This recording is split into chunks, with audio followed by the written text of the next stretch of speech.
l'invitation au voyage intérieur. Mesdames et messieurs, avant de parler de la confiance en soi, je voudrais que vous fassiez quelque chose pour moi. Fermez les yeux quelques instants et imaginez. Imaginez que vous êtes en haut d'une montagne. Le vent souffle doucement sur votre visage. Vous regardez le chemin que vous avez parcouru pour arriver jusqu'ici. Chaque pas que vous avez fait, chaque hésitation, chaque chute, chaque élan courageux. Tout cela vous a amené à ce moment précis. Ressentez cette énergie, cette force silencieuse qui vous a porté jusqu'à cette montagne, même quand vous doutiez, même quand vous aviez peur. La confiance en soi, mesdames et messieurs, c'est exactement cela. Un chemin, une pratique, un souffle constant que l'on nourrit chaque jour. Elle n'est pas un état permanent, ni un trait réservé à quelques élus. C'est un muscle intérieur, et un feu que l'on peut allumer et nourrir, même à partir de petites étincelles.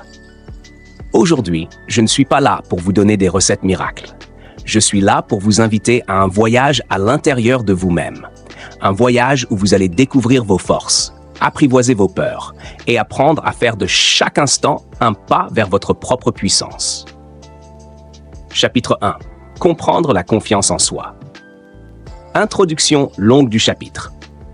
Avant de chercher à développer la confiance en soi, il est essentiel de comprendre ce qu'elle est réellement. Trop souvent, nous confondons confiance et arrogance, assurance et certitude aveugle. Nous pensons que certaines personnes naissent confiantes et que nous devons simplement rattraper le retard. Mais la vérité est différente. La confiance en soi n'est pas une surface lisse. Elle est comme un fleuve souterrain qui coule sous nos pensées et nos émotions. Parfois, elle est paisible et claire. Parfois, elle tourbillonne, agitée par nos peurs, nos doutes et nos blessures. Comprendre la confiance, c'est apprendre à reconnaître ce courant en nous, à l'accepter, à l'accompagner et à ne pas chercher à le forcer. Dans ce chapitre, nous allons explorer ce courant intérieur, identifier où il est déjà fort en nous et où il a besoin d'être nourri. Nous allons comprendre que la confiance est un processus, un voyage intérieur et non une destination. Chapitre 2. L'autocompassion, le socle de la confiance. Introduction longue du chapitre. La confiance ne peut se construire sans un pilier fondamental, l'autocompassion. Imaginez une plante qui tente de grandir dans un sol dur et aride. Peu importe la force de ses racines, sans eau ni lumière, elle ne pourra jamais s'épanouir. L'autocompassion, c'est cette eau et cette lumière pour votre esprit. Nous vivons dans un monde où nous nous jugeons constamment. Nous avons tendance à être plus sévères envers nous-mêmes qu'envers n'importe qui d'autre. Chaque erreur devient un fardeau, chaque échec un poids qui pèse sur nos épaules.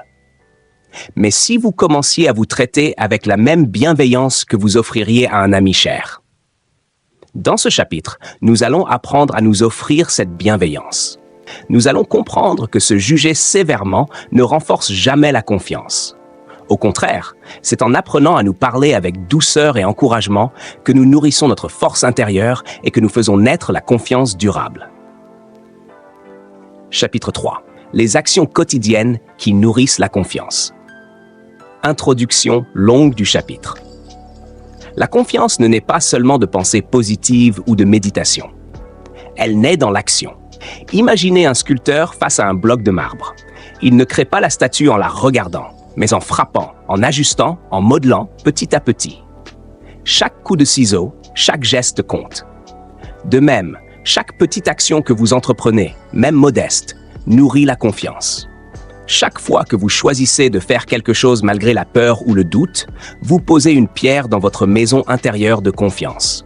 Ces actions, répétées jour après jour, deviennent un édifice solide que rien ni personne ne pourra détruire. Dans ce chapitre, nous allons explorer l'importance des gestes quotidiens, des petits pas courageux et de la constance dans l'action. Nous allons découvrir que la confiance se pratique et qu'elle grandit chaque fois que nous faisons un choix audacieux, même minime. Chapitre 4. Se libérer du regard des autres. Introduction longue du chapitre. Une grande partie de nos doutes vient des autres. Le regard des autres peut être comme une brise fraîche ou un vent violent. Parfois, il nous soutient, parfois, il nous déstabilise. Trop souvent, nous laissons ce regard définir notre valeur, nos choix et notre courage. Mais la confiance authentique ne naît pas de la validation extérieure. Elle naît de la liberté intérieure, de l'alignement avec nos propres valeurs, nos propres rêves et nos propres standards. Se libérer du regard des autres, ce n'est pas ignorer totalement les opinions. C'est choisir consciemment celles qui nourrissent votre croissance et laisser partir celles qui vous freinent. Dans ce chapitre, nous allons explorer cette liberté intérieure. Nous allons apprendre à identifier les jugements qui nous retiennent et à retrouver la souveraineté sur nos propres choix. C'est un pas fondamental pour faire de la confiance une force durable et authentique. Chapitre 5. Persévérance et confiance durable. Introduction longue du chapitre. La confiance est comme un arbre majestueux. Elle pousse lentement, s'enracine profondément et résiste aux tempêtes. Mais cet arbre n'existe pas du jour au lendemain. Il commence par une graine fragile, et c'est la persévérance qui lui permet de grandir. Chaque obstacle, chaque défi, chaque échec est une tempête qui teste vos racines.